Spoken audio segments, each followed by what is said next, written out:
oleh Mas berikut. Oke. Ya, Shalom, Bapak Ibu yang dikasihi oleh Tuhan Yesus Kristus. Salam sehat ya, salam sejahtera bagi kita semuanya.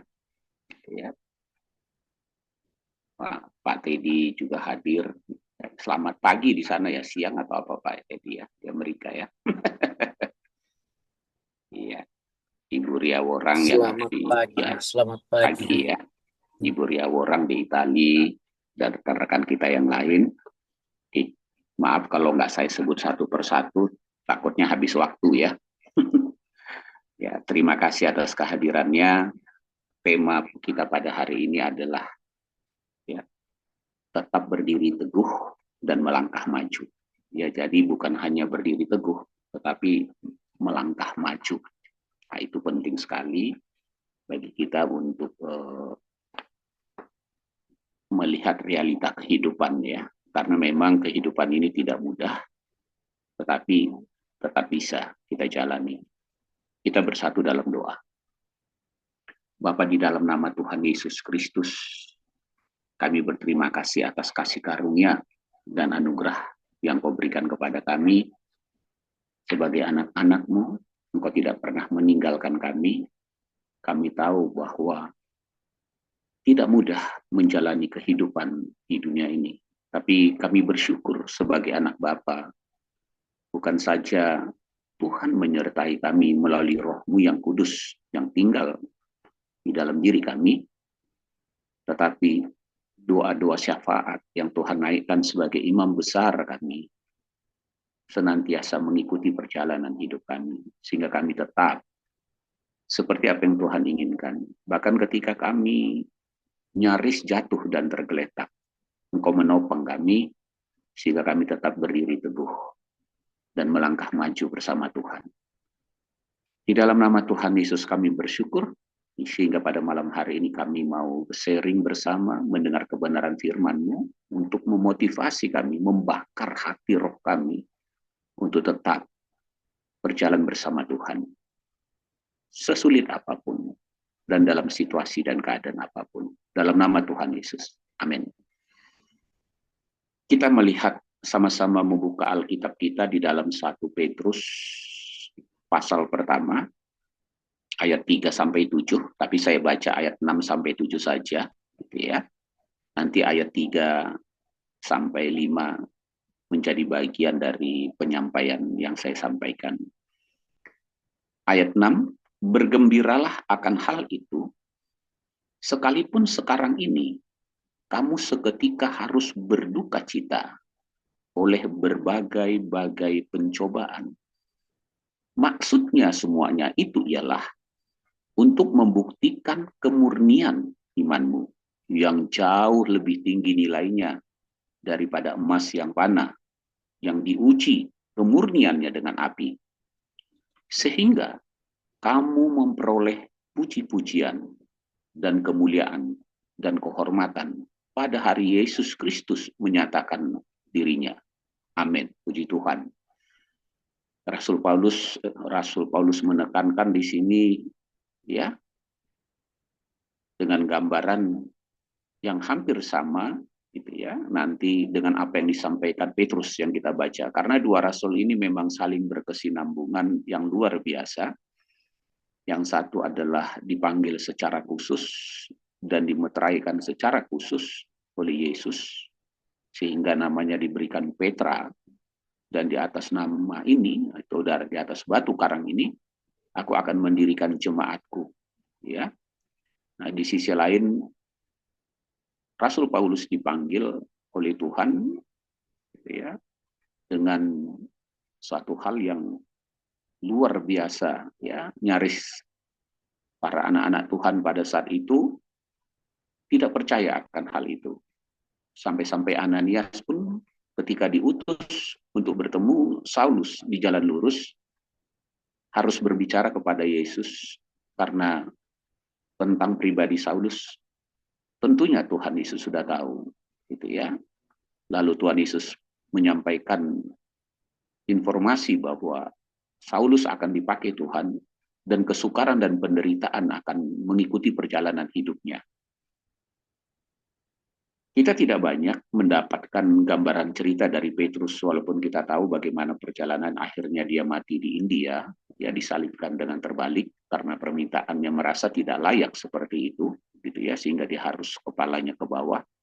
Satu penghormatan yang luar biasa, gitu ya. Tetapi yang disebut oleh Rasul sebagai anak-anak Tuhan, kita jangan hanya menanamkan hidup ini berkat hidup sukses, masa depan baik, dan lain-lain.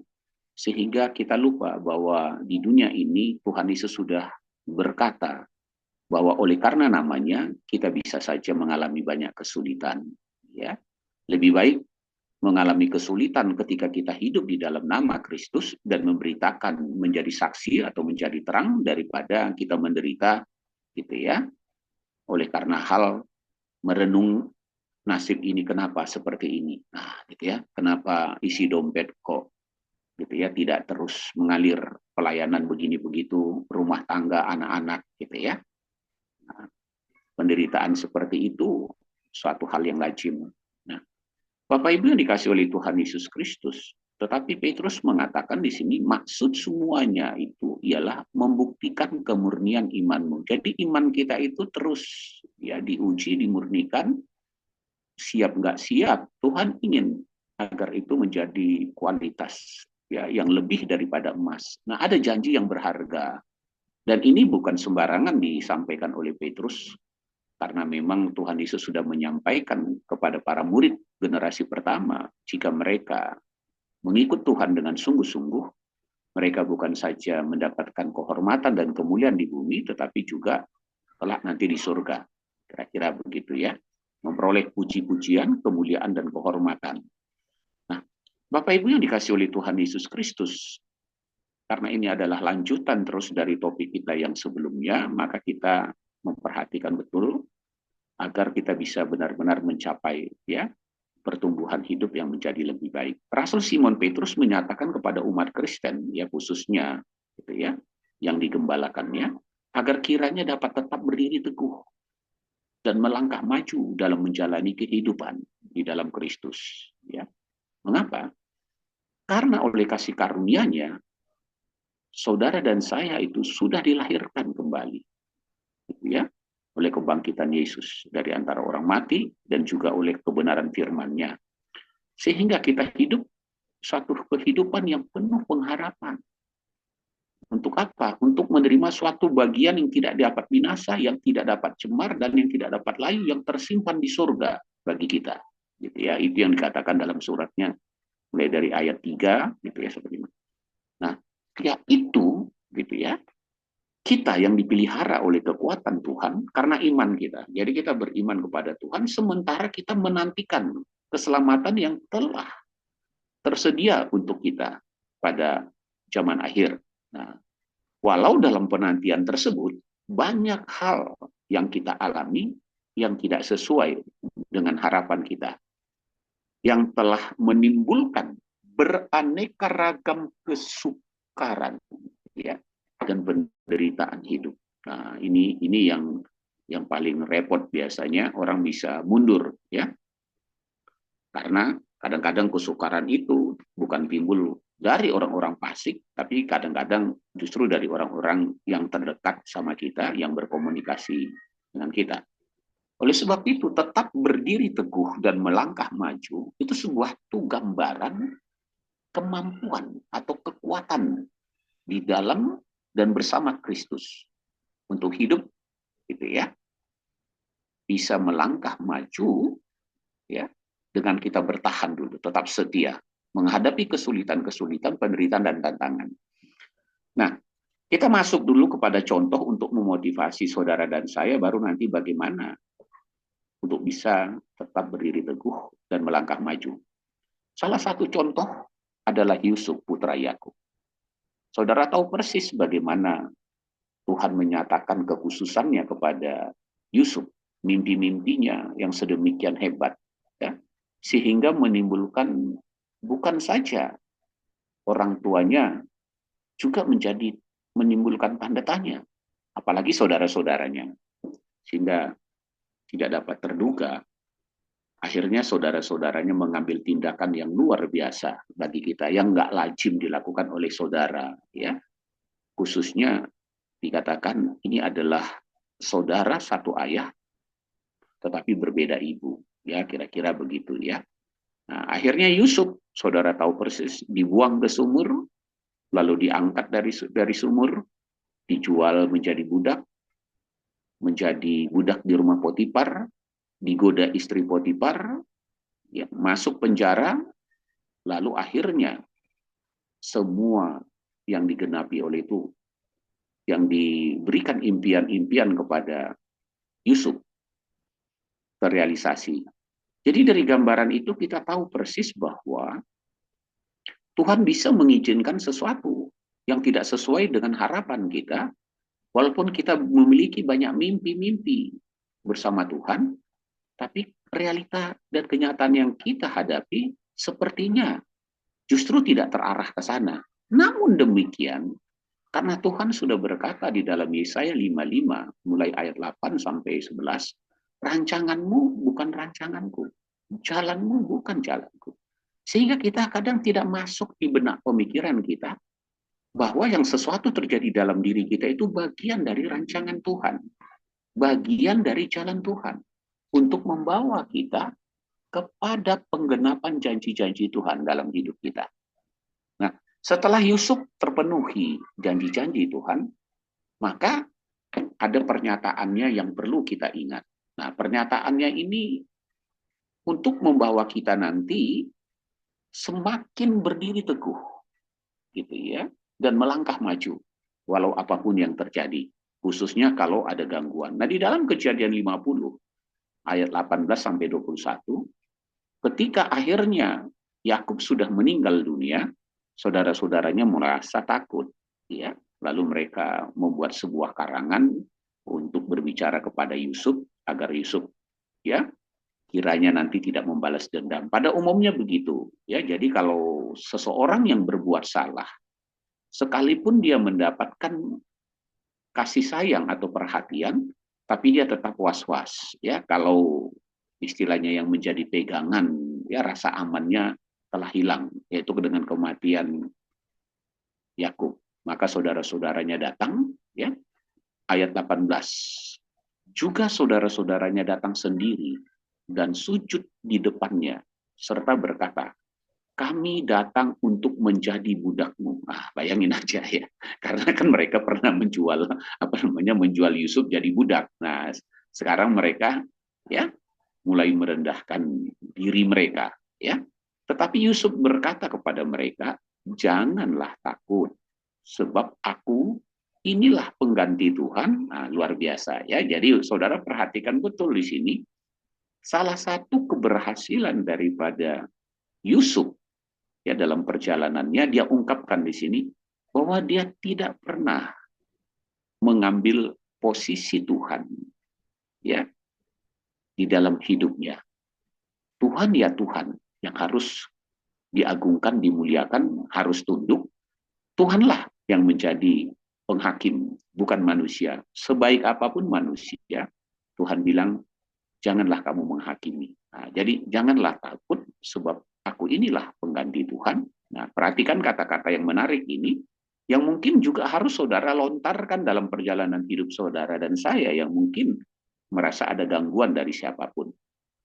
Memang kamu telah mereka-rekakan yang jahat terhadap aku. Nah, puji Tuhan ya, memang kamu telah mereka-rekakan yang jahat. Mungkin ada orang berbuat jahat kepada saudara dengan beraneka ragam, baik itu melalui perkataan, melalui sikap, menipu kita dengan perbuatan, keuangan kita, macam-macam lah, gitu ya.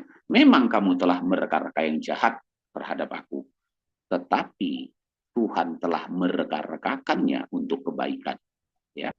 Jadi sesuatu yang kita alami, khususnya yang jahat, kalau yang baik biasanya saudara dan saya tidak begitu terganggu, gitu ya.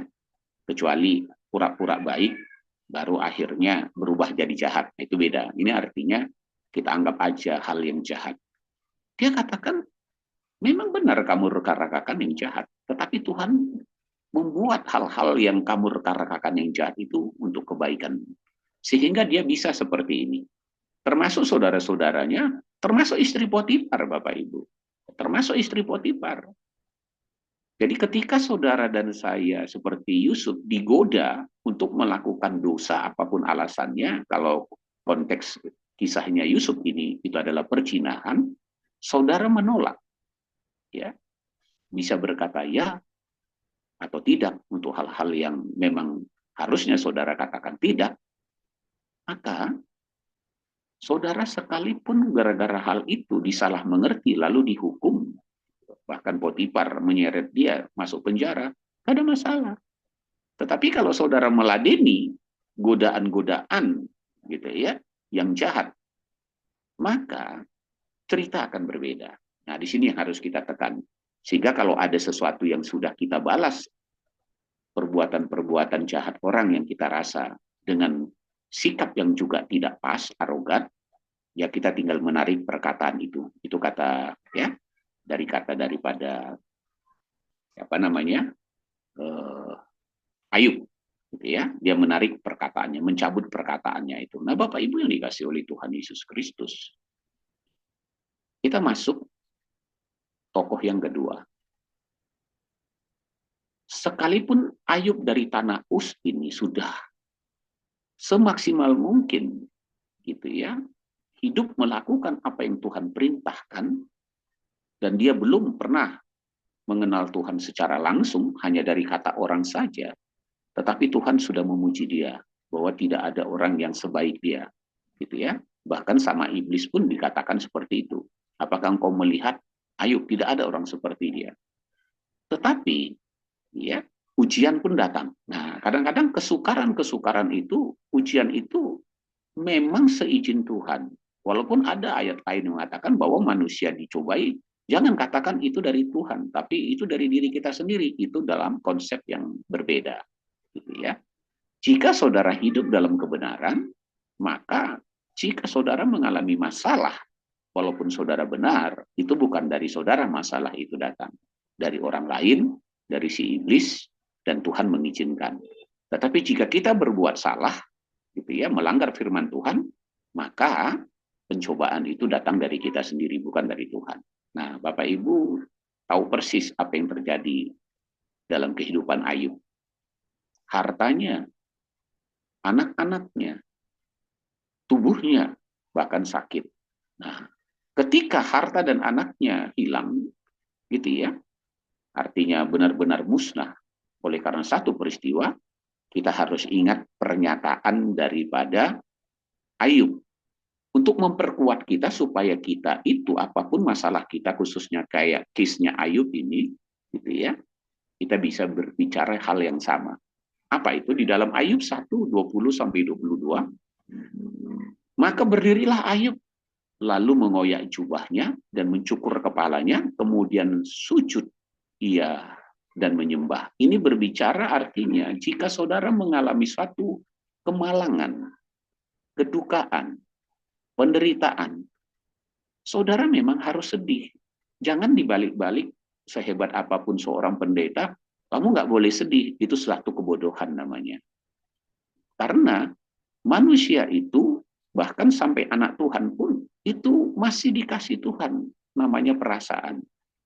Jadi jangan kita berpikir sebagai anak Tuhan kita nggak punya perasaan, gitu ya. Jadi ketika hal ini sampai kepada Ayub, ya dalam dunia kedokteran kita bilang, maka informasi sensorik ini masuk ke dalam telinganya, gitu ya. Dia nggak lihat dengan mata, dia dengar, lalu ditangkap oleh amigdala, ya itu namanya organ korteks amigdala di dalam otak kita ini, gitu ya. Nah, direspon, lalu timbullah suatu rasa, ya sedih, berduka, cemas dan lain-lain, ya. Nah itu hal yang wajar, gitu ya, karena dia masih terdiri tubuh dan darah dan daging. Jadi otaknya itu bagian amigdalanya merespon itu, sehingga dia bersedih, gitu ya. Nah dalam bersedihnya ini dia tetap berkata. Nah ini yang penting. Jadi ketika saudara bersedih, berduka oleh karena sesuatu hal, gitu ya, ikuti kata-kata daripada Ayub ini. Dengan telanjang aku keluar dari kandungan ibuku, dengan telanjang juga aku akan kembali ke dalamnya. Tuhan yang memberi, Tuhan yang mengambil, terpujilah nama Tuhan. Dalam kesemuanya itu, Ayub tidak berbuat dosa dan tidak menuduh Tuhan berbuat yang kurang patut. Nah, ini yang harus saudara tiru. Karena kalau ini tidak, nanti ketika saudara dan saya mengalami kesukaran, penderitaan, tidak bisa berdiri teguh. Karena masih terikat dengan harta, ya, tahta, entah apalah namanya, ya, saudara tahu persis. Bahkan wanita, nah, misalnya gitu ya. Ya, bahkan anak-anak, ya, kalau gitu anak-anak gitu ya, kita bilang kan sering gitu, wah saya mengasihi, ya, saya punya teman seorang dokter, anaknya yang sudah sedemikian dipersiapkan olehnya tiba-tiba mati, ya, kecelakaan, dia stres, amigdalanya menerima itu, timbul rasa takut, ingin lari dari kenyataan itu, akhirnya dia gangguan jiwa, ya, dan tidak pulih-pulih bahkan sampai sekarang, ya, traumatisnya yang sangat dalam. Nah, itu. Jadi saudara harus tahu betul untuk mengatasinya, jangan pernah terikat. Ini yang Tuhan Yesus bilang dalam firman-Nya, ya. Jikalau kamu mengasihi, nah gitu ya, hartamu, milikmu, namamu, jabatanmu, walaupun nggak dibilang begitu secara detail ya, kamu tidak bisa jadi muridku. Gitu ya, karena kamu pasti akan meninggalkan aku, kecewa dan yang lain. Nah, ini Ayub tidak. Lalu ketika dia akhirnya tubuhnya sakit. Nah, ini kan kadang gini kita, Pak, bagaimana ya Pak ya? Suami saya sakit, istri saya sakit. Nah, kan gitu ya. Anak-anak saya sakit. Padahal dia tulang punggung, nah, dia istri saya tercinta. Pokoknya gini, bisa rasa kecewa dan yang lain gitu. Nah, ya, Ayub pun sakit. Ya, sakit yang sangat berat. Lalu istrinya akhirnya nggak sabar gitu ya melihat itu. Biasanya istri itu umumnya agak jauh lebih lemah daripada pria gitu ya. Nah, itu entah kenapa begitu, karena memang ketika di Taman Eden pun Hawa yang, ya, si wanita yang lebih dulu tumbang ya makan buah itu. Jadi wanita harus memperkuat karena wanita itu sebagai penolong. Jadi ketika penolongmu, ini khususnya laki-laki, gitu ya, harus tetap tegar kalau nggak didukung oleh istri. Nah, begitu itu maksudnya. Kadang-kadang kan suami hamba Tuhan mau bekerja karena maaf kata ini karena nggak didukung istrinya, karena Anda sakit tidak berdaya, nah, kata dengan lain karena Anda dianggap tidak gini, nah, dia pergi, dia selingkuh, dia macam-macam lah Anda diremehkan, ya kira-kira gitu, ya. Nah, kalau Ayub ini persoalannya ngatakan istrinya bilang, masih bertekunkah engkau? Ayub 2 ayat 9 sampai 10. Masih bertekunkah engkau dalam kesalehanmu? Wah, keren banget ya. Terus yang lebih seru lagi katanya, kutukilah Tuhanmu dan matilah. Kan gitu ya. Kalau cuman kutuki nggak apa-apa, disuruh mati gitu ya. Matilah. Tetapi jawab Ayub. Nah, ini penting kita ingat ya. Engkau berbicara seperti perempuan gila. Nah, untuk ini pun dia tidak bersalah kepada Tuhan ya. Nah, tapi kalimat selanjutnya yang saudara harus perhatikan, apakah kita mau menerima yang baik dari Tuhan, tetapi tidak mau menerima yang buruk? Nah, dalam kesemuanya itu Ayub tidak berbuat dosa dengan bibirnya. Jadi supaya saudara bisa tetap berdiri teguh dan melangkah maju, kita harus tanamkan dalam diri kita bahwa dalam perjalanan hidup kita ini, Tuhan tolong saya, bantu saya, Roh Kudus, ya, untuk bisa menerima yang baik dan juga menerima yang buruk, karena itu seizin Tuhan. Nah, pernyataan Rasul Nabi Ayub yang luar biasa, ini yang saudara harus tanamkan endingnya daripada Ayub. Ya, ini benar-benar harus saudara pegang supaya saudara dan saya bisa tetap berdiri teguh dan melangkah maju. Itu tercatat dalam Ayub 42 ayat 1 sampai 2. Ini harus selalu ketiga dari pernyataan Ayub ini saudara deklarasikan dengan baik, ya, sehingga tertanam. Nah, Di dalam Ayub 42 ayat 1 sampai 2, sehingga akhirnya Ayub ini dipulihkan oleh Tuhan, gitu ya. Selain dia mencabut perkataannya, dia berkata ini, maka jawab Ayub kepada Tuhan, gitu ya. Aku tahu bahwa engkau sanggup melakukan segala sesuatu dan tidak ada rencanamu yang gagal. Amin.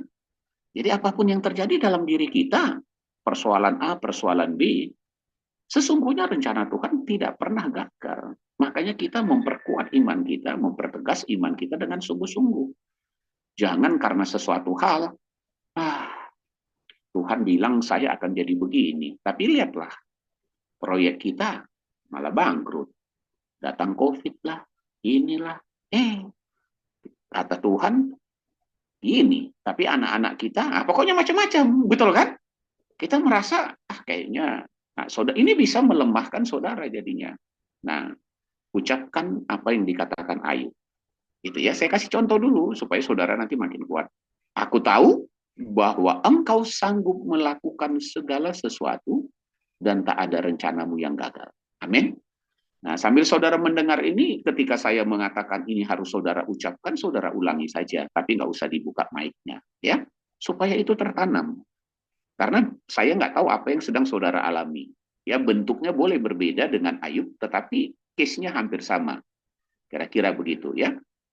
Harta hilang, anak-anak hilang, badan sakit, tidak didukung oleh istri. Nah, kan repot kan, gitu ya.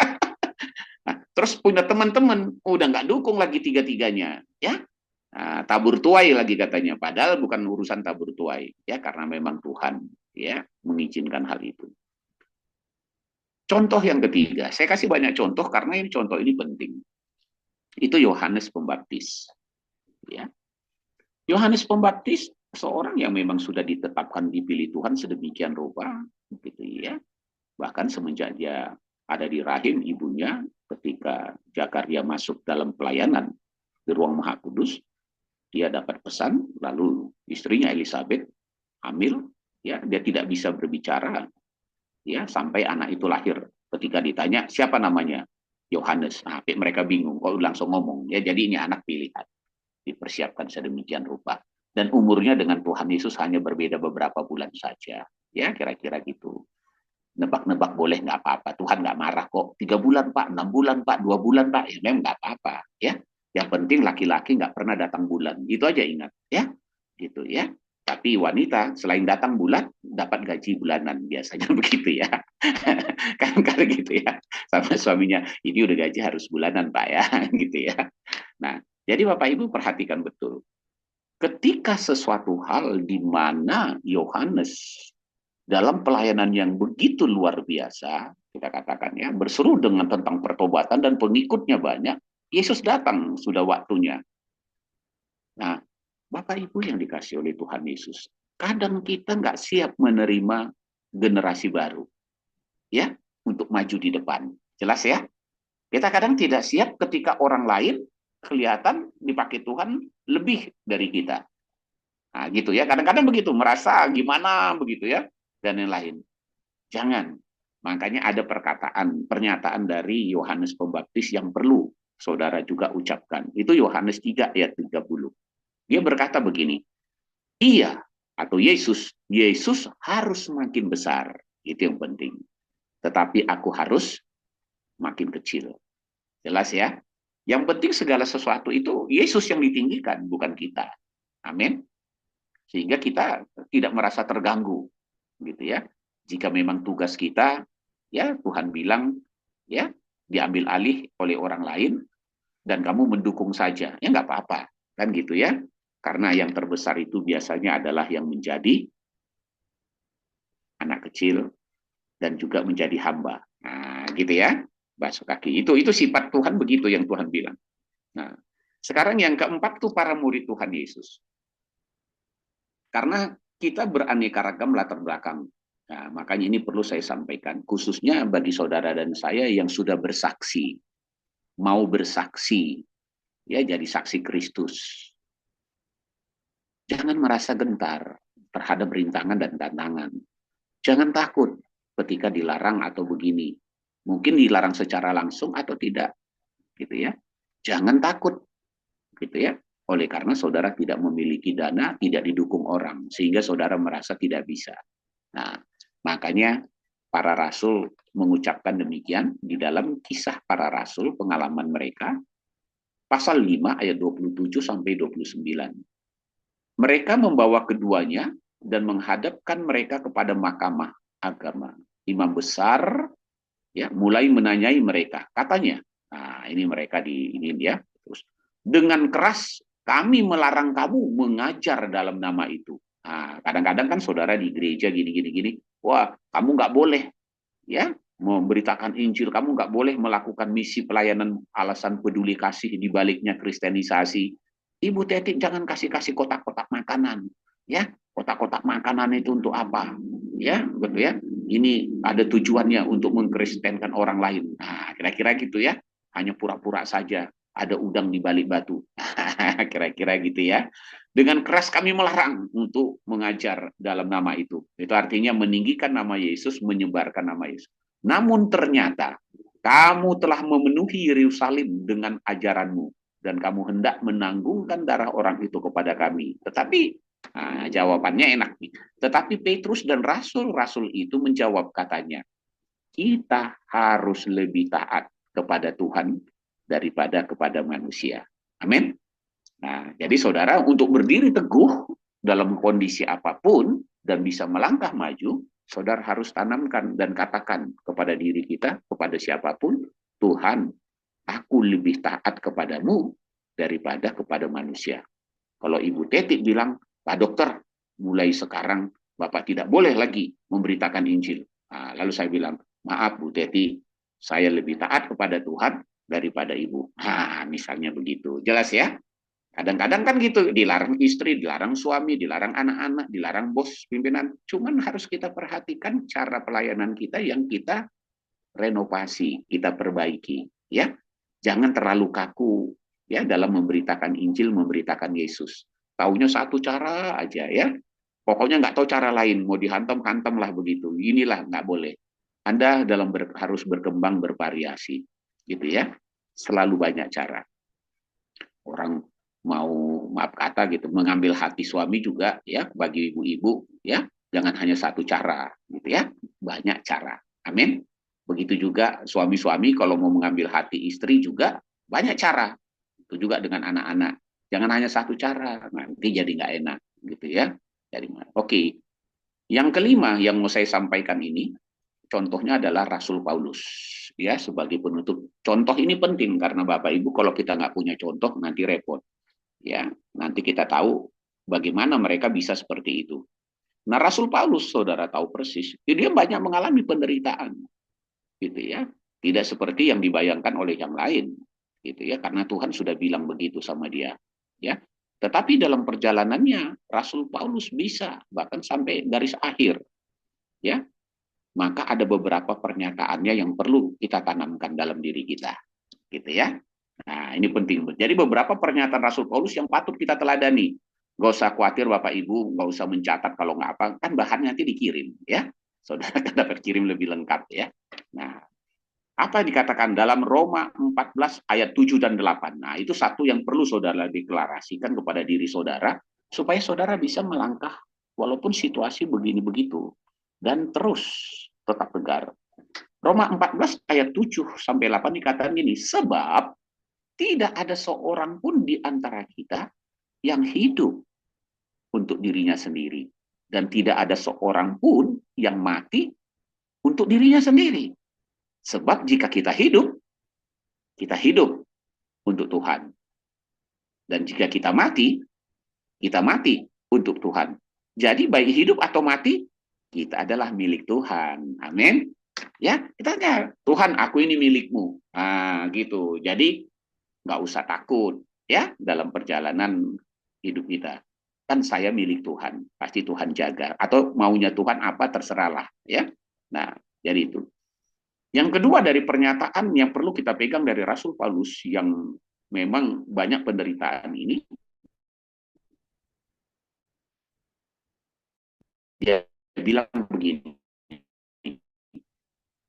apalagi kalau kita gitu ya dan yang lain, bahkan termasuk karunia yang berbeda-beda. Pokoknya dia bilang gini, Filipi 4 ayat 12 dan 13. Itu juga harus saudara pegang dengan baik, gitu ya. Supaya nanti, kalau nanti ada yang dalam perjalanan kita mengeluh, Pak, kenapa ya hidup saya begini, kayaknya saya lemah. Langsung bawa contoh-contoh ini, pernyataan ini deklarasikan. Jadi saudara harus tahu persis yang saya bagikan ini adalah ayat-ayat firman Tuhan yang luar biasa membangun diri kita untuk tetap tegar ya dan melangkah maju. Filipi 4 ya, ayat 12 sampai 13. Aku tahu apa itu kekurangan. Nah, ya. Dan aku tahu apa itu kelimpahan. Dalam segala hal, dalam segala perkara, tidak ada sesuatu yang merupakan rahasia bagiku. Baik dalam hal kenyang maupun dalam hal kelaparan. Baik dalam hal kelimpahan maupun dalam kekurangan. Nah, kalau saudara kaitkan ini dengan Matius 6, ya tentang khawatir, janganlah kamu khawatir apa yang tidak kamu makan, apa yang tidak kamu minum. Betul kan? Burung di udara saja. Ini bahkan Rasul Paulus mengatakan bukan hanya kekurangan. Saya bahkan tahu kelimpahan, karena kelimpahan juga bisa membuat orang lupa diri. Gitu ya. Nah, ya. Sehingga ada firman Tuhan mengatakan begini, Tuhan janganlah berikan kepadaku kekayaan, gitu ya. Nanti aku bisa begini. Tuhan janganlah berikan aku kemiskinan, nanti aku bisa begini. Nah, berikanlah kepadaku yang menjadi bagianku. Nah, ya, jelas ya. Sehingga di sini Rasul Paulus mengatakan, saudara, ini yang saudara deklarasikan. Apa? Segala perkara dapat kutanggung di dalam Dia yang memberikan kekuatan kepadaku. Amin. Ya, Tuhan memberikan kekuatan. Saudara berani mengatakan itu supaya saudara sambil mendengar ini makin kuat, gitu ya. Nah, katakan segala perkara dapat kutanggung di dalam Kristus yang memberikan kekuatan kepadaku. Haleluya. Jadi Tuhan memberikan kepada saudara dan saya itu kekuatan. Ya, rohnya ada bersama saudara. Sehingga Rasul Paulus mengatakan, atau tidak tahukah kamu? Nah, kira-kira kita bahwa tubuhmu adalah bait Roh Kudus, ya, bahwa Roh Kudus ada. Nah, yang terakhir saya pilih-pilih saja, gitu ya, supaya saudara punya kekuatan yang bagus. Nanti kalau udah ada bagaimana ini nggak saudara pegang, nanti repot. Jadi sambil memegang bagaimana tetap berdiri teguh dan melangkah maju, ini saudara deklarasikan sesuai dengan persoalan-persoalan yang sedang saudara hadapi. Amin. Gitu ya.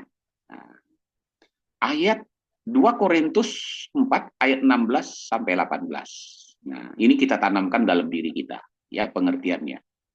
Sebab itu kami tidak tawar hati, tetapi meskipun manusia lahiriah kami semakin merosot. Nah, ya. Jadi manusia lahiriah semakin merosot ini banyak artinya, ya. Kalau Rasul Paulus mungkin saat itu bicara tentang dia sudah makin tua, lemah, ya, banyaknya bentuk pukulan-pukulan di dalam tubuhnya, ya. Ya, kalau saya rasa lihat kalau tubuhnya dia, kalau saya buka sebagai dokter, ada lukas di situ, mungkin ada memar di sana, ada bekas jahitan, ya, kira-kira begitu ya. Tetapi ini berbicara bahwa apapun yang sedang merosot dalam hidup saudara dan saya, ini merosot nih, gitu ya. Nah, manusia lahiriah kita. Lahiriah bisa juga hubungan suami istri. Ya, karena kan istri itu milik suami. Suami itu milik istri. Jelas ya? Nah, itu ya. Kadang merosot. Kira-kira begitu ya hubungan ya. Namun manusia batiniah kami dibaharui dari sehari ke sehari. Nah, kita harus punya prinsip ini. Apapun yang terjadi dalam hidup saya, sekalipun merosot, kesehatan saya, keuangan saya, pokoknya semua hidup saya.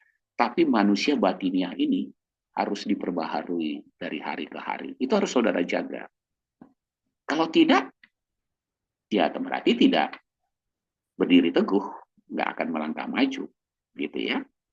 Nah, kenapa bisa demikian? Karena dia punya prinsip di ayat 17, sebab penderitaan yang ringan yang sekarang ini. Nah, saudara bayangkan penderitaan yang ringan, karena dibandingkannya nanti kalau saya menyimpang dari jalan Tuhan, penderitaan, waduh, gitu ya, di neraka dalam hukuman kekal, ya, itu, aduh, ya, tidak nggak bisalah dibayangkan. Jadi selama kita hidup di dunia ini jangan kita bilang ini aduh penderitaan saya sangat berat Pak, nggak sanggup Pak saya. Itu ya agak repot ya.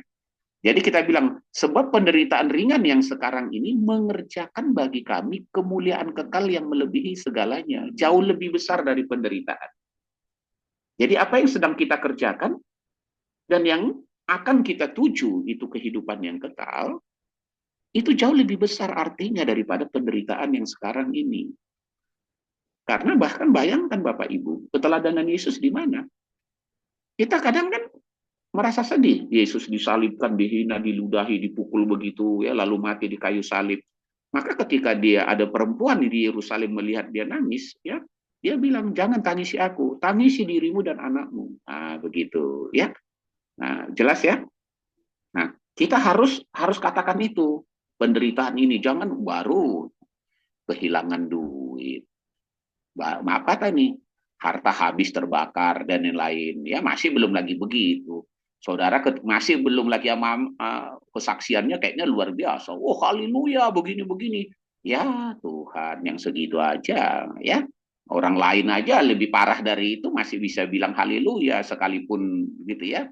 Istilahnya mau ditinggalkan istri, suami, anak-anak kan kayak ya seperti Ayub atau karena bencana. Saudara bilang, kenapa lah Tuhan aku sudah berdoa bencana ini. Oh, pakai berdoa lagi dia.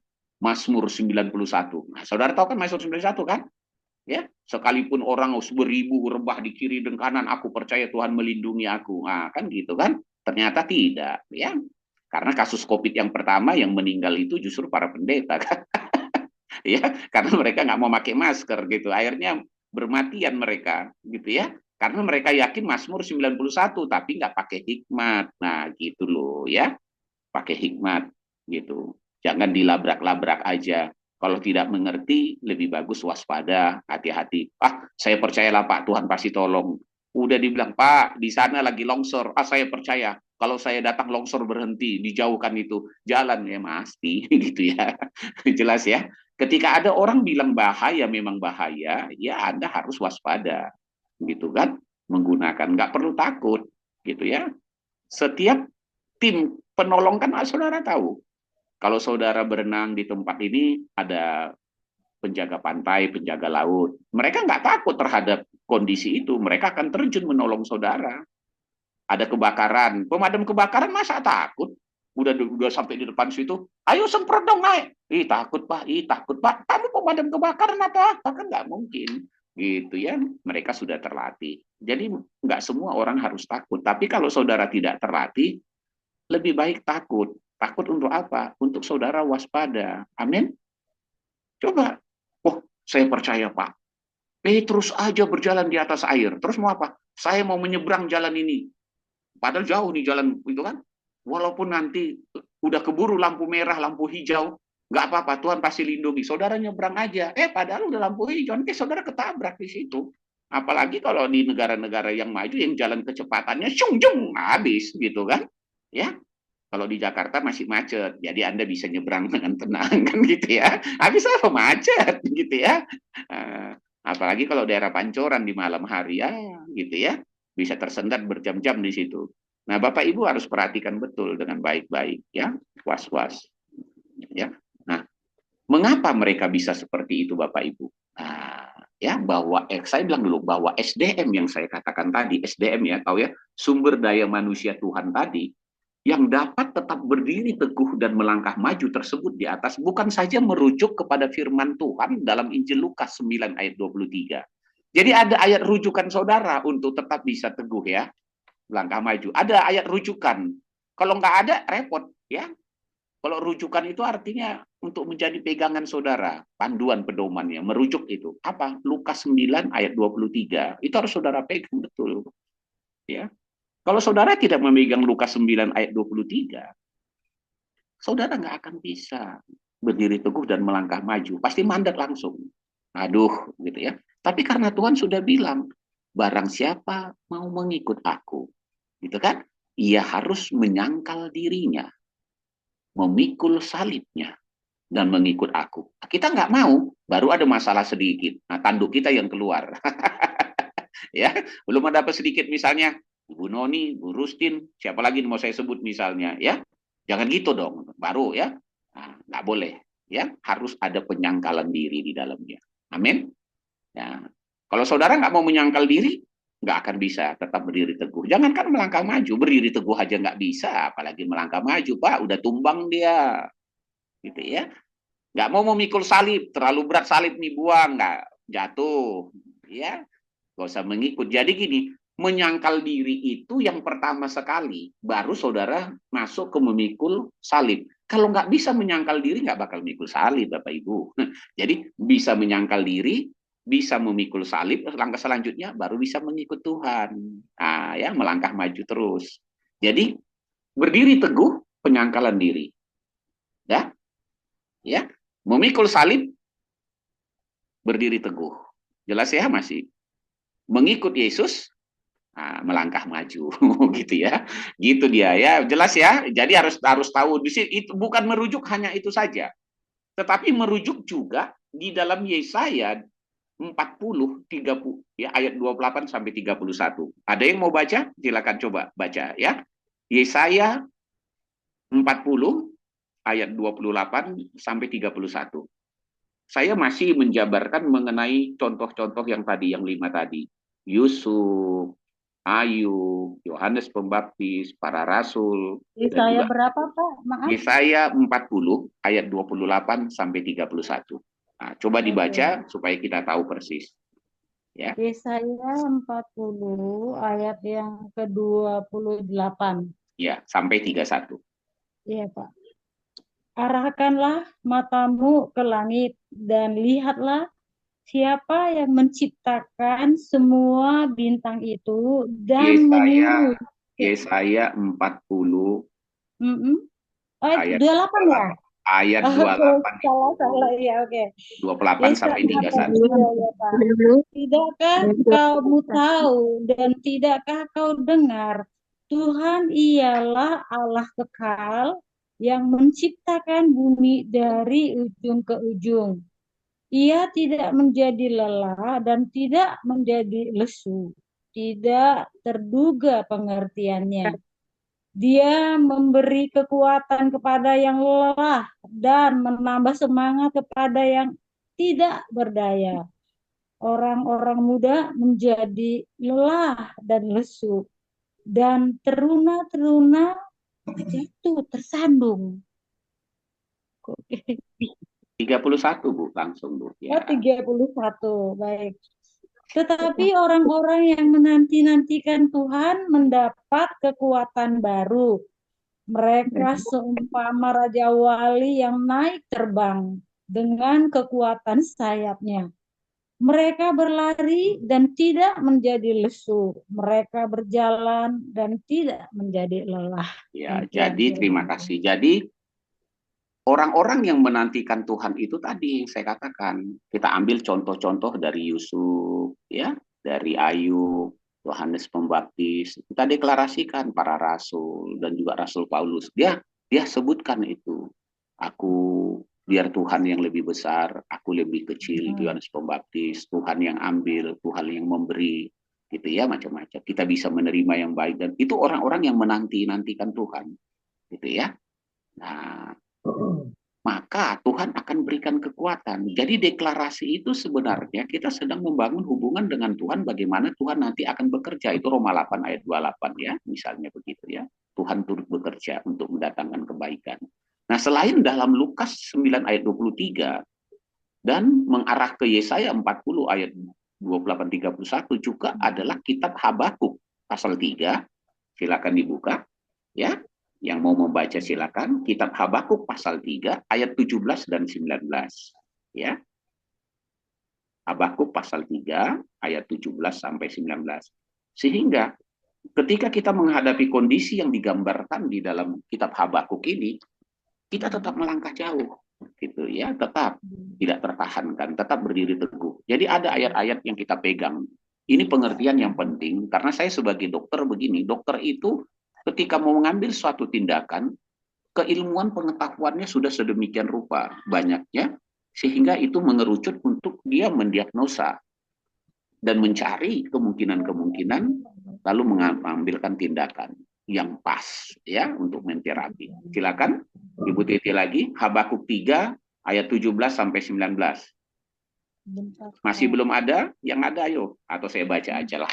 Ya, Habakuk pasal 17 bunyinya demikian. ya silakan Ibu Nona. Sekalipun pohon ara tidak berbunga, pohon anggur tidak berbuah.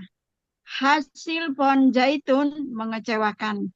Sekalipun ladang-ladang tidak menghasilkan bahan makanan, kambing domba terhalau dari kurungan, dan tidak ada lembu sapi dalam kandang.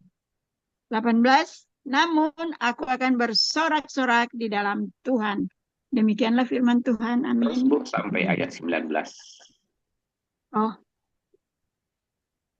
lanjut. Beria-ria di dalam Allah yang menyelamatkan aku. 19. Allah Tuhanku itu kekuatanku. Ia membuat kakiku seperti kaki rusa. Ia membiarkan aku berjejak di bukit-bukitku. Amin. Ya. Selesai. Jadi gambaran ini ayat 17 menggambarkan satu situasi dan keadaan yang tidak sesuai dengan harapan kita. Jelas ya? Nah, ketika itu tidak sesuai dengan harapan kita, respon kita itu ada di dalam ayat 18. Namun aku akan bersorak-sorai, dalam beria-ria. Nah, ini kalau dikatakan Rasul Paulus, mengucap syukurlah atas segala sesuatu. Bersukacitalah dan tetaplah berdoa. Nah, kira-kira begitu kalau Rasul Paulus menyampaikan. Baru ayat 19 itu ya adalah imannya kepada Tuhan, di mana Tuhan akhirnya turut bekerja, bahwa Tuhanku itu kekuatanku. Ya. Atau kalau dalam bahasa Ibraninya, Yahweh Adonai atau Yahweh Elohimku, itu kekuatanku. Ia membuat kakiku seperti kaki rusa dan membiarkan aku berjejak di bukit-bukitku. Jadi di bukit-bukit ini perjalanan yang harus kita lewati. Kita seperti bisa ngelompat ya. Jadi dilihat pada masa itu, dilihat rusa atau kambing yang khusus itu kan lompat-lompat tuh bisa. Ya kalau kita nggak bisa. Nah itu diberikan gambaran seperti itu. Ya tetap berjalan maju. Nah itulah yang mau saya gambarkan dulu satu sisi contoh ya penting ya, contoh berdiri teguh bagaimana dan tetap berjalan ya, dan apa ayat-ayat penguatnya. Nah sekarang timbullah pertanyaan gitu ya, pertanyaannya apa yang kita lakukan untuk dapat tetap berdiri teguh dan melangkah maju bersama Kristus. Nah ini kan perlu, jadi harus ada pertanyaannya, apa Pak yang harus saya lakukan selain tadi deklarasi tadi tentunya ya, jadi kita lengkapi. Yang pertama itu adalah saudara dan saya harus membangun kepercayaan yang kuat pada Tuhan, gitu ya. Harus benar-benar, gitu ya, yakin sepenuhnya, gitu ya. Ayatnya itu adalah Kolose 2 ayat 7. Hendaklah kamu berakar di dalam Dia dan dibangun di atas Dia. Hendaklah kamu bertambah teguh dalam iman yang telah diajarkan kepadamu. Dan hendaklah hatimu melimpah dengan syukur. Nah, begitu ya. Jadi kebenaran firman Tuhan ini harus menjadi gaya hidup Bapak Ibu, bukan hanya teori-teori pengetahuan saja, tetapi nggak kita praktekkan, nanti nggak jadi apa-apa kita ini.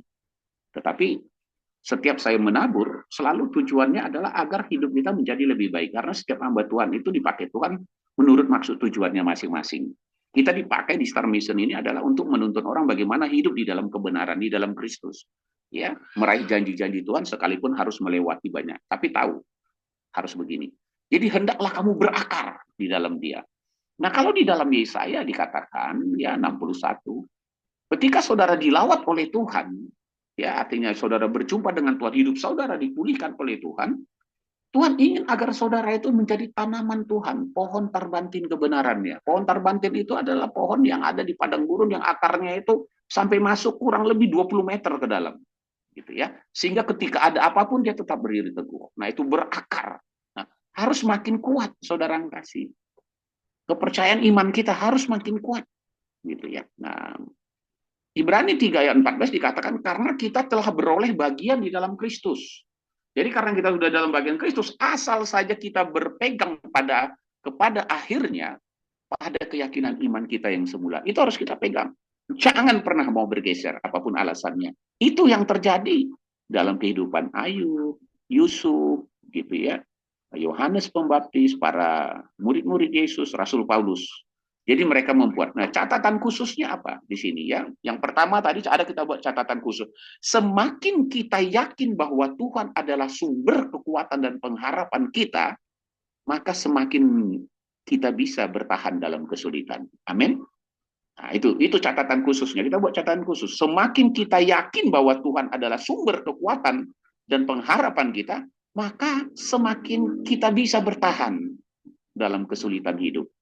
Ya, itu tadi Habakuk, gitu ya. Sekalipun begini-begini, tapi dia diresponnya, ya, dengan bersukacita berarti karena imannya, keyakinannya. Kalau Ayub mengatakan, akhirnya penderitaannya hilang, rasa goyahnya berdiri teguh, aku tahu tidak ada satupun rancanganmu yang gagal. Nah, gitu ya. Lalu dia menarik semua. Yang kedua, apa yang harus ya kita lakukan? Yang kedua, selain kepercayaan, hidup dalam doa dan senantiasa memohon kekuatan kepada Tuhan. Nah, gitu. Jadi jangan kalau ada sesuatu, saudara itu sudahlah, terserahlah, lalu nyanyi, suka-sukamu Tuhan, suka-sukamu Tuhan. Akhirnya kita itu pasrah begitu saja, nggak seperti itu, karena lagu itu kalau tidak ditempatkan di tempat yang tepat, maka dia menjadi parsel yang salah. Jadi gambarnya jadi nggak jelas.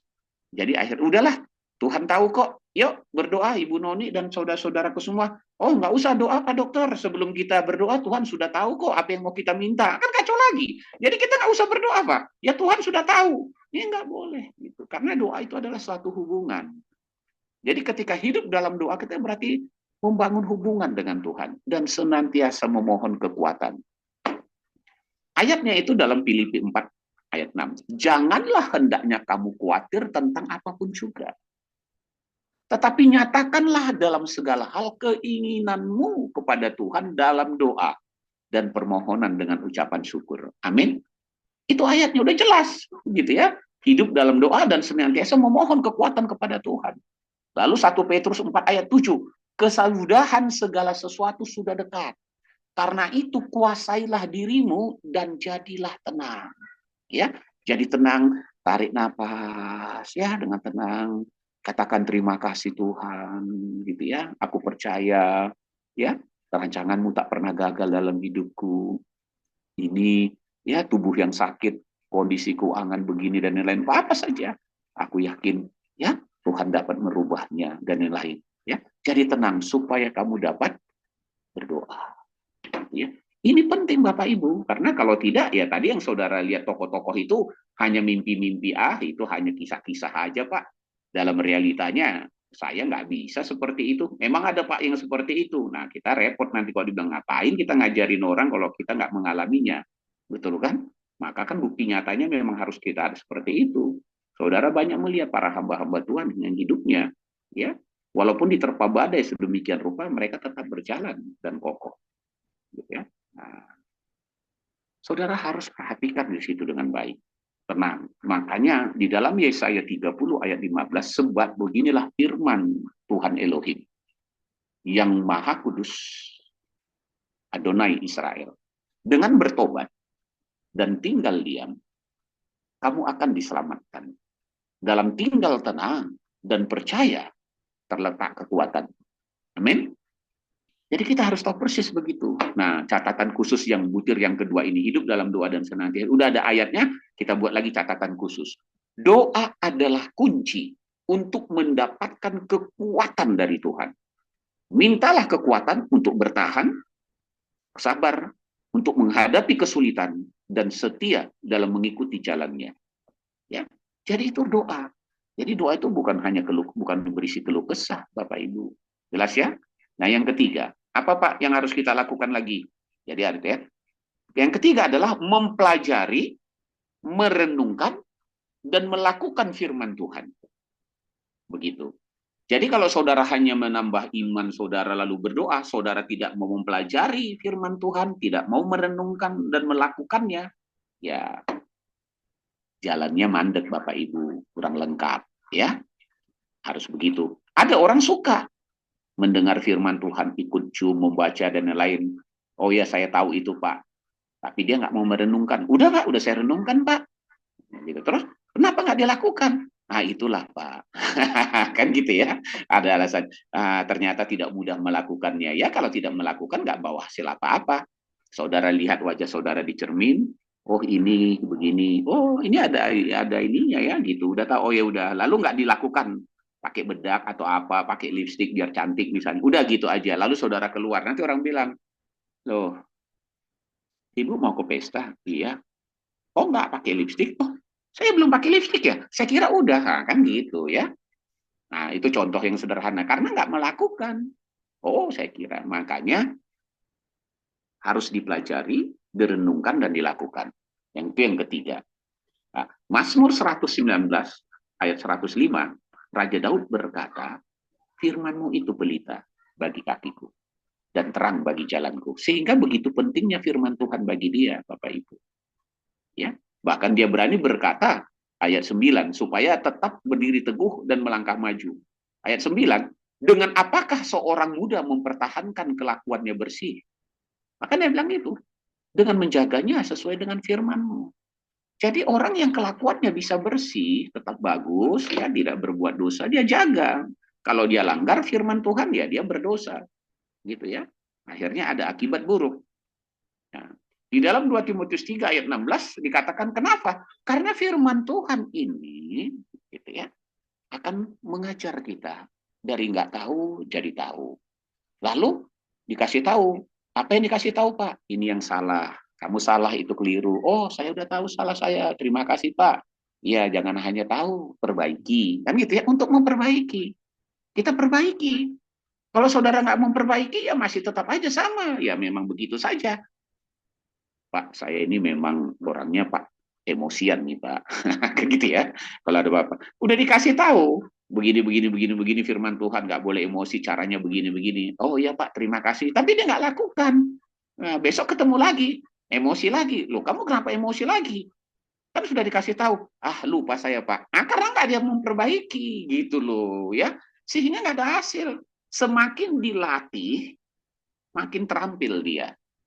Gitu ya. Saudara bisa bayangkan orang yang ikut olahraga. Olahraga apa saja, Pak, saya nggak bisa berenang, Pak. Saudara masuk ikut latihan berenang, masa ya saudara nggak bisa berenang? Pasti bisa dong.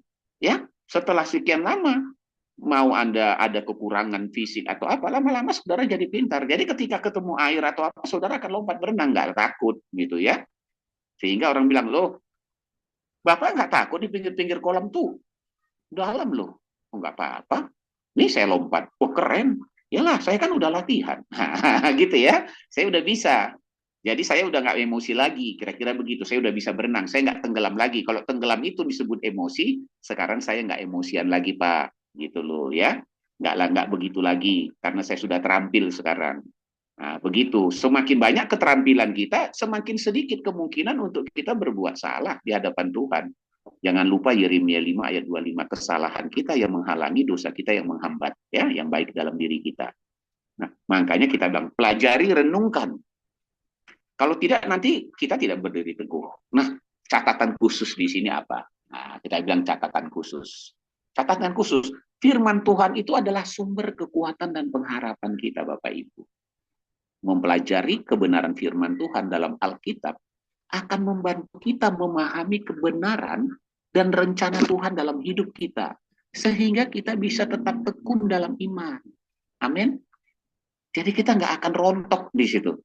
Nah, sekarang kita masuk yang keempat. Nah, ya. Tadi udah belajar firman Tuhan. Sekarang apa, Pak? Kita belajar memahami rencana Tuhan dan berjalan dalam jalan Tuhan.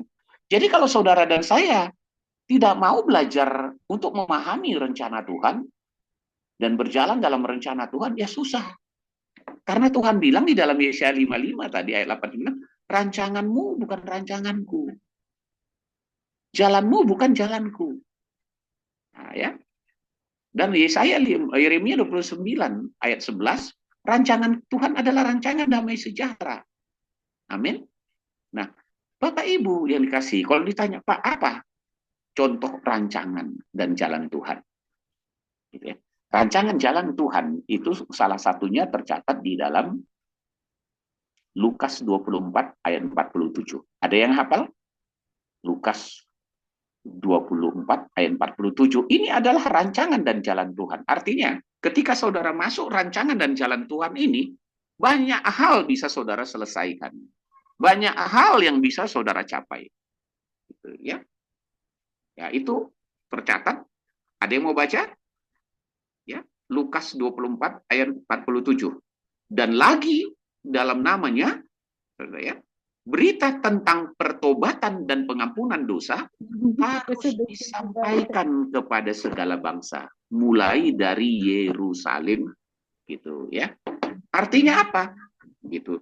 Kalau dalam namanya itu harus disampaikan berita pertobatan dan pengampunan dosa, ketika saudara sudah menerima itu, menerima pertobatan dan pengampunan, maka berjalanlah dalam pertobatan, dalam pengampunan. Maka banyak hal yang akan berhasil saudara capai. Kalau ditanya nanti, Pak Dokter, kenapa nggak buat begini? Nggak lah, saya udah diampuni, saya udah bertobat, Pak. Ya, jadi saya mau hidup dalam pertobatan. Hidup dalam pertobatan berarti saya nggak mau melakukan itu lagi, Pak. Bukan bertobat hari ini, nanti salah lagi, akhirnya bertobat setiap hari. Lakukan lagi, bertobat lagi. Enggak, saya bertobat. Setiap hari ketika ada godaan-godaan, maaf, saya sudah bertobat. Oh, itulah pertobatan. Jadi nggak mau lagi melakukannya, enggak. Jadi saudara jalannya akan rancangan Tuhan oke. Nah, ketika saudara diganggu orang bagaimana? Misalnya, saudara diganggu orang. Nah, saudara tinggal mengampuni, pengampunan. Seperti kita sudah menerima pengampunan dari Tuhan, kita ampuni juga orang lain. Kalau saudara nggak mau mengampuni orang lain, jalan saudara mandek di situ. Gitu loh. Tahu kan jalannya mandek kan? Nggak berdiri teguh, nggak bisa lah jalan. Gitu. Karena apa? Contoh, Ibu Teti lagi jalan. Mau pergi ke pasar. Ketemu Ibu Noni. Ibu Noni bilang, gitu ya, marah-marah. Apa lihat-lihat? Ibu bawel. Nah, katanya misalnya gitu ya. Begitu. Lalu Ibu Teti bilang, Ibu Noni, bilang apa tadi? Ibu bawel. Emang kenapa? Oh, gini. Wah, berdebatnya di situ. Wah, akhirnya ribut. Nggak jadi ke pasar dia. Gitu ya. Nah, akhirnya apa? Ke kantor polisi karena ribut lagi. Paham ya, sederhana ya. Jadi orang lain mau mencoba mengganggu saudara apapun bentuknya, kalau saudara memperhatikan itu lalu masuk ke dalamnya, maka saudara terperangkap. Jalan saudara berhenti. Makanya kalau ada begitu langsung bilang, Ibu Titik bilang ini, Ibu Noni, maaflah ya, saya ini mau ke pasar. Tapi walaupun saya tidak ke pasar, saya ampuni Ibu Noni. Ya, silakan mau ngomong apa. Ya, mau capek aja mulutnya begitu terserah. Yang penting saya berjalan, Tuhan Yesus memberkati. Begitu akhirnya Bu Noni, nggak bisa lagi digodain Ibu Teti. Coba besok lagi. Nanti kalau dia ke pasar, saya cegat lagi di jalan. Nah gitu ya. Atau bertetangga. Ya dia ngomongin. Dia ngomong-ngomongin sama tetangga. Gitu ya, tetangga ngomong-ngomongin. Nah diomongin begini-begini. Oh rame gitu ya. Tadinya mau ke gereja, nggak jadi ke gereja. Karena apa? Gitu ya. Karena merespon terlalu lebih. Nah, Bapak Ibu yang dikasih oleh Tuhan Yesus, belajar memahami dan berjalan dalam rencana Tuhan itu saya kasih tahu. Contohnya adalah yang paling basic mendasar, Lukas 24 ayat 47. Ya, yaitu saudara hidup dalam pertobatan dan siap mengampuni siapa saja. Ya, bahan itu sudah saudara dapat di sesi yang sebelumnya. Nah, catatan khusus untuk poin keempat. Meskipun kita selalu mengerti, saya ulang lagi, meskipun kita selalu mengerti mengapa kita mengalami kesulitan, gitu ya. Saya mengerti Pak, kesulitan ini karena gini. Namun tetaplah percaya bahwa Tuhan memiliki rencana untuk kita. Nah, itu ya. Sehingga kita bisa meresponnya dengan baik. Ini akan membantu kita untuk tetap berharap dan tidak menyerah. Gitu ya. Saya tahu gangguan-gangguan tadi sama seperti Yusuf, gitu ya. Saya tahu gangguan-gangguan ini, sehingga dia tetap bisa tegar. Walaupun dia sedih, tentulah dia sedih nangis. Ketika dia dituduh seperti itu oleh istri Potifar, dia masuk penjara, tentu dia nangis. Itu normal. Tetapi dia tidak marah-marah, tidak ngutukin siapa-siapa. Karena buktinya di penjara pun dia disayangi, gitu ya, dipercaya. Bahkan ketika di ya, tetap aja dia dilupakan 2 tahun. Tetapi waktu yang 2 tahun itu maksud Tuhan adalah segala sesuatu itu ada waktunya, Bapak Ibu. Jangan maksa-maksa. Ya, ada waktunya. Maksudnya apa? apa?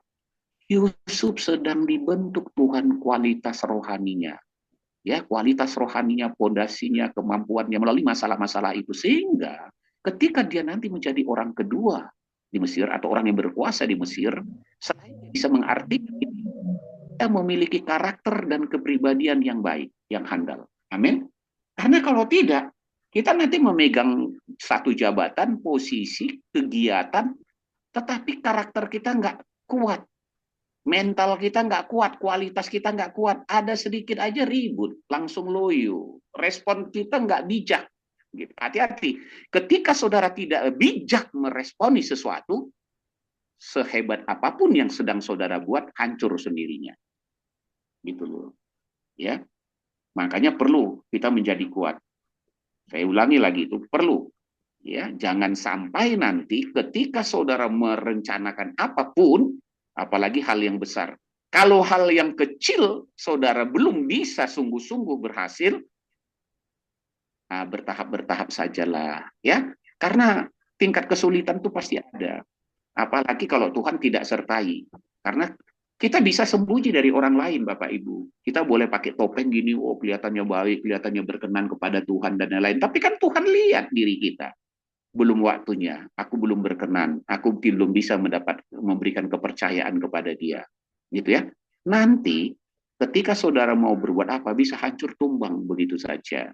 Makanya hati-hati, ikuti arahan-arahan. Saya bilang gini, seberkas cahaya, ini kan Mbak, seberkas cahaya ya, selalu mendorong setiap orang untuk masuk dalam rencana Tuhan dan mencapai tujuan-tujuan Tuhan dalam hidupnya, baik di bumi maupun di surga.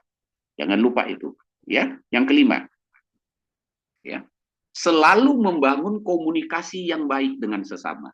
Nah, itu. Jadi jangan saudara berkira bahwa mau komunikasi dengan sesama itu kecil, ya. Selalu membangun komunikasi yang baik dengan sesama. Jangan ada hal-hal yang kecil dibesar-besarkan.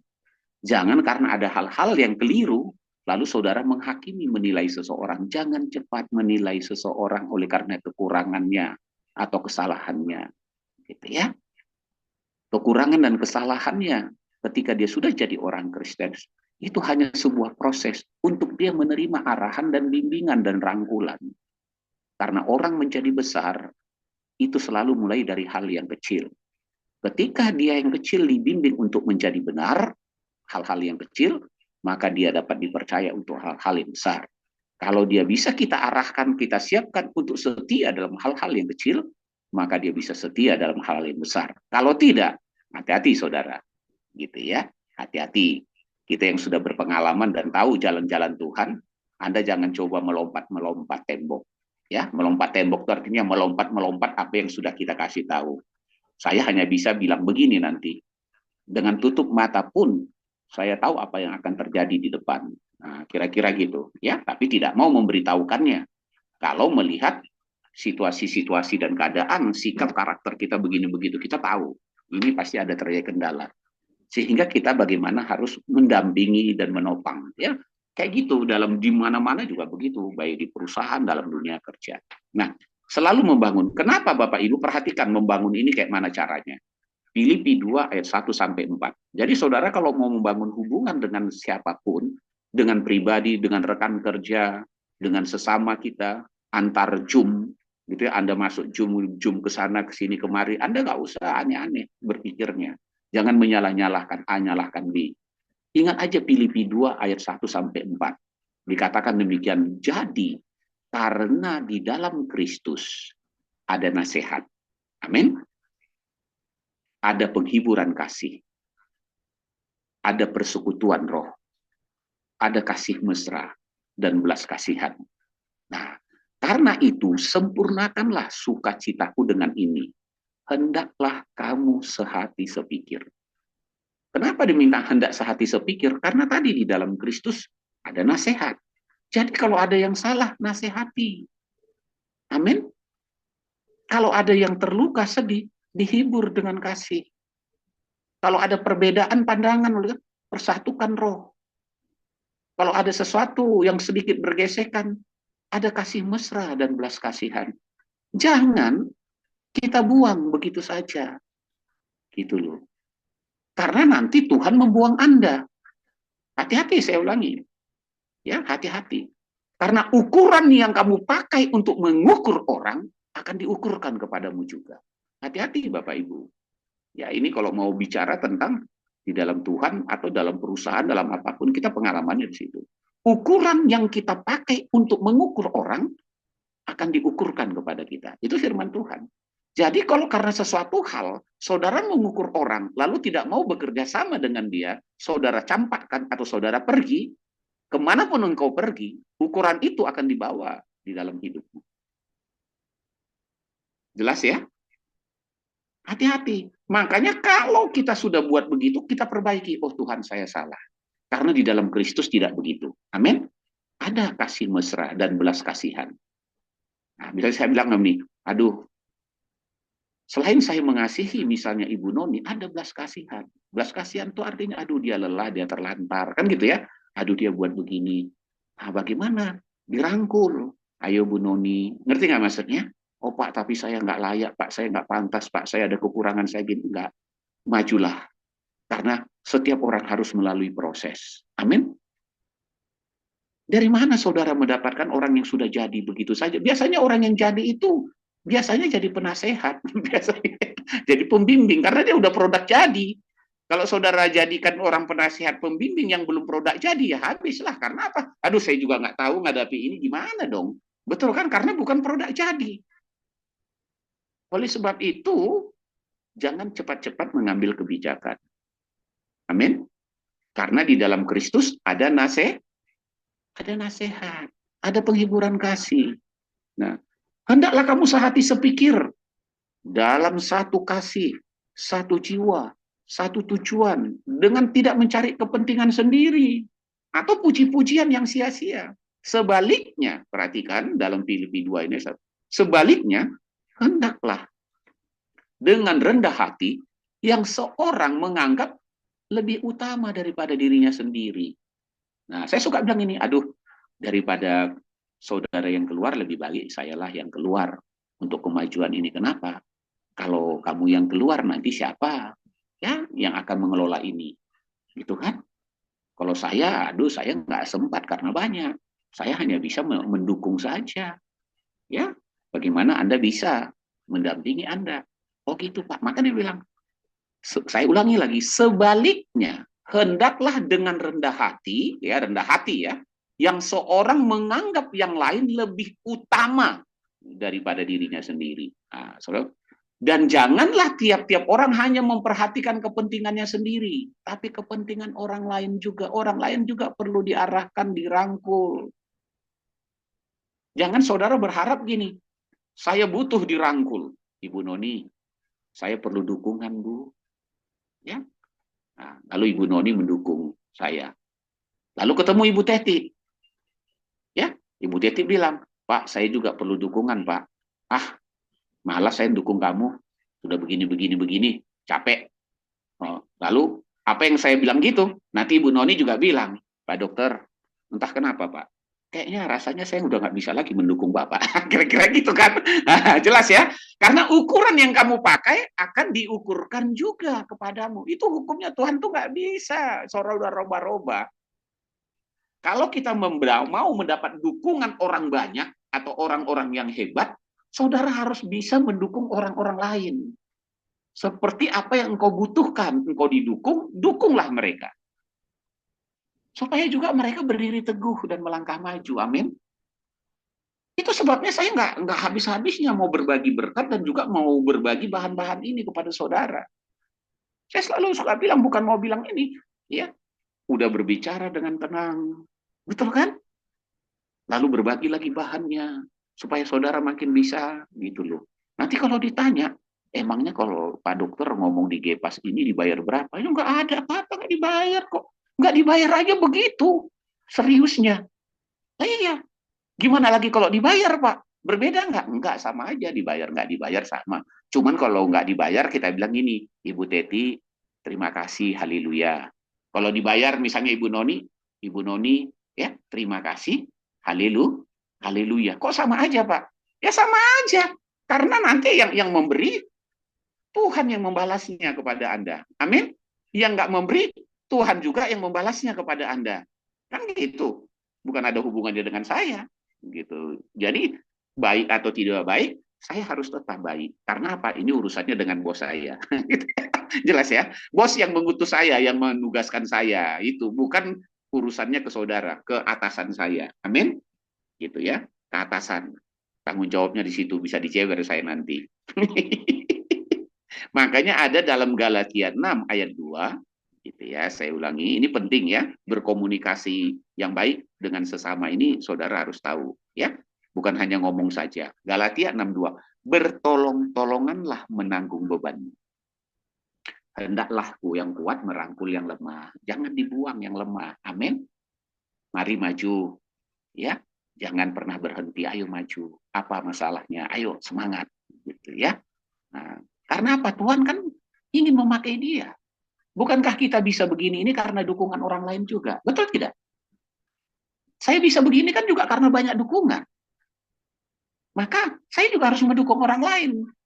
Supaya apa? Supaya dukungan yang saya terima itu bermanfaat, berfaedah di mata Tuhan dan berfaedah bagi orang lain. Bertolong-tolonganlah menanggung bebanmu. Demikianlah kamu memenuhi hukum Kristus. Jangan ada bilang gini, Pak, karena saya mata, Pak. Ya, kenapa? Ya, saya kan mata-mata, Pak. Kira-kira gitu ya. Nah, terus, saya nggak butuh Ibu Yuliana, Pak. Kenapa? Karena Ibu Yuliana Galung bukan mata, Pak. Gitu ya. Dia kenapa? Dia hidung, Pak. Kan hidung, ya kan di atasnya mata, Pak. Terus kenapa? Ya kalau Ibu Yuliana mau, saya harus di atas dong, Pak. Kan mata di atas hidung. Mana pernah mata di bawah hidung? Dipakainya lagi begitu, kan? Gitu ya. Jelas ya maksudnya kan? Mata pengennya di atas. Dia merasa mata. Nggak apa-apa, Anda jadi mulut. Akhirnya Ibu Juliana juga bilang, Ibu Peti, gitu, saya di atas Ibu ya. Kenapa? Ibu kan mulut. Saya hidung. Wah, akhirnya ributlah semua. Gitu ya. Jadi kita nggak bisa bilang kita nggak membutuhkan. Sekalipun itu belum produk jadi, Bapak Ibu. Semua kisah dari murid-murid Tuhan Yesus itu bukan produk jadi. Ya. Apakah Petrus ketika dia menyangkal Yesus 3 kali dan meninggalkan dibuang oleh Tuhan Yesus? Apakah Saulus ketika dia menganiaya, dia menjadi orang ganas lalu tidak dipanggil Tuhan menjadi seorang rasul? Gitu loh. Tidak. Jadi kalau Tuhan saja buat begitu, masa kita lebih dari Tuhan? Alasannya gini, Pak, saya bukan Tuhan, Pak, maka saya nggak mau begitu, Pak. Bukan, justru karena kamu bukan Tuhan, tapi kelakuan kamu lebih dari Tuhan. Nah, kan gitu ya. Tuhan saja merangkul, tapi kamu ngalah nggak merangkul. Sampai Tuhan geleng-geleng kepala. Lalu Tuhan bilang, Pak Dokter, kamu mau saya rangkul nggak? Mau saya dukung nggak? Ya dong Tuhan. Kalau nggak Tuhan dukung gimana? Kalau gitu dukung mereka semua. Apapun keadaan mereka. Nah, catatan khusus di butir kelima ini apa? Nah, ya. Kalau saudara kan tanya ini kalau Pak Dokter, kalau jadi pembicara, dia bawa bahan, mau berbagi pengetahuannya, waduh, gitu ya, itu runtutannya itu, ya. Nah, kalau nggak kita ikuti, untung dibagi bahannya, sehingga kita bisa. Kalau tidak, kita nikmati dulu apa yang diucapkannya, ya. Nah, catatan khusus, mendapatkan dukungan dari orang-orang yang percaya, saya ulangi lagi, mendapat dukungan dari orang-orang yang percaya dapat membantu kita untuk tetap kuat. Amin.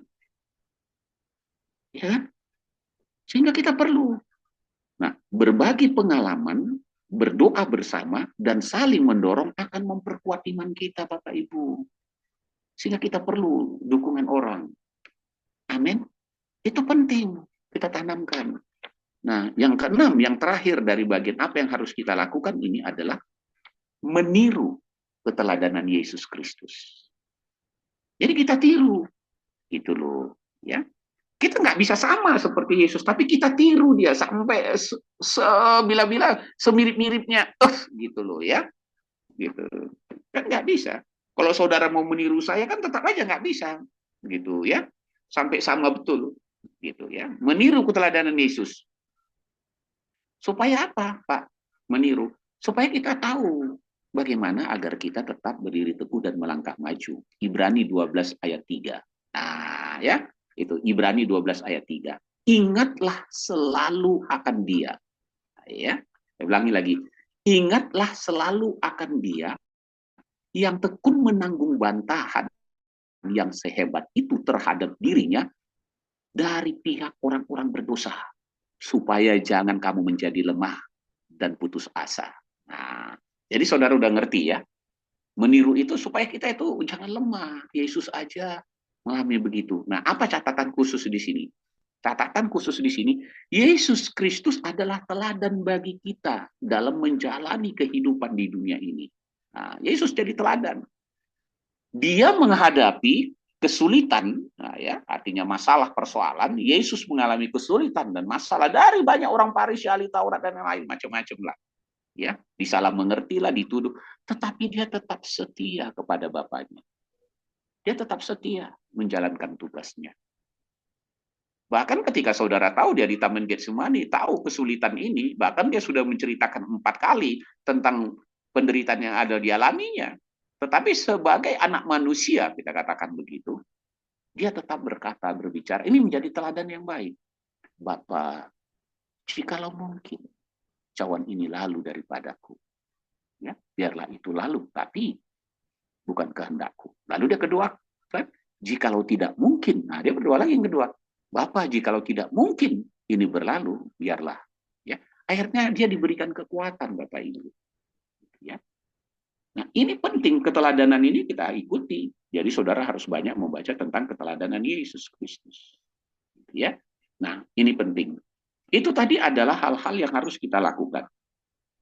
Lalu saudara akan timbul, Pak, itu yang harus kita lakukan ya, Pak ya. Ya, terus bagaimana, Pak? Nah, maka masuk bagian terakhir. Ya. Saudara yang sabar, sabar saja karena nanti ketika baca bahannya jadi lebih jelas. Bagaimana cara kita? Nah, sekarang tadi itu yang kita lakukan. Sekarang bagaimana cara kita agar tetap berdiri teguh dan melangkah maju di dalam Kristus dalam situasi dan keadaan yang tidak sesuai harapan kita. Itu bagaimana? Nah, gitu ya. Bagaimana, Pak? Yang perlu kita lakukan antara lain. Nah, yang tadi itu beda ya. Untuk apa? Untuk apa yang harus kita lakukan. Ini sekarang bagaimana? Nah, but how? Orang bilang ya. Kalau saya nggak tahu, Pak, bagaimana, Pak? Tadi saya udah tahu itu, tapi bagaimana sekarang? Nah, pertama sekali, tetap setia kepada Tuhan. Nah, gitu ya. Tetap setia. Kalau saudara udah nggak setia, goyes itu. Pokoknya supaya tetap berdiri teguh, tetap setia. Ayatnya, ya tadi, Roma 14 ayat 7 dan 8. Sebab tidak ada seorang pun di antara kita yang hidup untuk diri kita sendiri. Tidak ada seorang pun yang mati untuk dirinya sendiri. Sebab jika kita hidup untuk Tuhan. Dan jika kita mati untuk Tuhan. Jadi baik hidup atau mati, kita adalah milik Tuhan. Nah, begitu. Jadi saudara bisa baca juga, mengeluarkannya Roma 8 ayat 3, 5-39. Siapa yang dapat memisahkan kita? Penganiayaan ini. Tidak ada yang dapat memisahkan kita. Nah, kira-kira begitu. Ya. Bahkan kita setia sampai mati. Nah, jadi tetap setia. Ayat pendukungnya ada. Nah, catatan khususnya pun kita berikan di sini. Tetap setia. Apa catatan khusus di poin ini? Kita merespon pasang surut kehidupan dengan tetap setia kepada Tuhan, bahkan ketika kita menghadapi kesulitan. Ini berarti kita tidak pernah mau menyerah. Itu sifatnya. Tidak mau menyerah. Tidak mengeluh. Ya, istilah tidak bersungut-sungut ini kalau ayatnya tidak bersungut-sungut. Dan tetap percaya bahwa Tuhan akan memberikan kekuatan dan pertolongannya kepada kita. Itu tetap setia. Yang kedua, ya, bagaimana Pak? Bertahan dan tidak putus asa. Nah, begitu. Bertahan dan tidak putus asa. Oh begitu Pak. Kayak mana Pak supaya saya bisa bertahan dan tidak putus asa? Yakobus 1 ayat 2 dan 4. Saudara-saudaraku, anggaplah sebagai suatu kebahagiaan apabila kamu jatuh ke dalam berbagai-bagai pencobaan. Sebab kamu tahu, sebab kamu tahu bahwa ujian terhadap imanmu itu menghasilkan ketekunan. Dan biarlah ketekunan itu memperoleh buah yang matang, supaya kamu menjadi sempurna dan utuh dan tidak kekurangan sesuatu apapun. Kalau 1 Petrus 1 ayat 7, maksudnya semuanya itu ialah untuk membuktikan kemurnian imanmu. Jelas ya? Nah, bertahan dan tidak putus asa. Oh gitu, ada catatan khususnya. Melalui kesulitan, ini catatan khusus, melalui kesulitan dan masalah dalam kehidupan, itu mengajarkan pada kita untuk tetap bertahan dan tidak putus asa dalam menghadapi masalah. Kita harus memiliki keteguhan iman dan terus menantikan pemenuhan janji Tuhan. Dia yang berjanji kok, nggak akanlah dia tinggalkan. Bahkan saudara tahu, pencobaan-pencobaan yang kamu alami itu pencobaan yang biasa. Tuhan akan berikan jalan keluar, amin. Jadi ayat-ayat yang kita berikan, kita pilih, saudara bisa nambah-nambahnya nanti untuk mengembangnya. Karena kalau semua dibuat, kebanyakan, ya saudara tahu. Ya. Yang ketiga, tetap berharap dan percaya. Nah, tadi bertahan dan ya tidak putus asa. Ditambah sekarang tetap berharap dan percaya, itu kekuatannya. Ya. Dengan cara bagaimana? Ya Filipi 3 tadi, Filipi 4 ayat 13. Segala perkara dapat kutanggung di dalam Dia yang memberikan kekuatan kepadaku. Namun baik juga perbuatanmu bahwa kamu telah mengambil bagian dalam kesusahanku. Nah, itu tadi dia dibantu. Tidak tetap berharap dan percaya, tetap ada dukungan dari orang lain. Tadi kan ada membangun komunikasi, gitu ya. Nah, Bapak Ibu yang dikasihi oleh Yesus Kristus, ya, kita harus mengingat hal ini. Yang ketiga, catatan khususnya apa? Kita harus tetap berharap dan percaya bahwa Tuhan akan memberikan kemenangan, ya, dengan kita memiliki harapan yang kuat pada masa depan yang telah Tuhan janjikan. Nah, ini yang harus kita pegang, Bapak Ibu. Ya, jangan sampai goyah sama sekali. Ya, yang keempat, membangun sikap tabah. Jadi kita harus tabah, gitu ya. Karena Amsal 24 ayat 10 berkata demikian.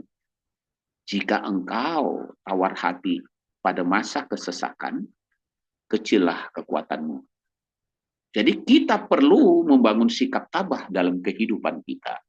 Ini adalah sikap yang memungkinkan kita untuk menghadapi kesulitan dengan tenang dan tetap memiliki iman yang kuat. Jadi untuk dapat tetap berdiri teguh, ya, maju di dalam Kristus, kita perlu menumbuhkan pada diri kita sikap tabah dan sabar dalam menghadapi tantangan dan pencobaan.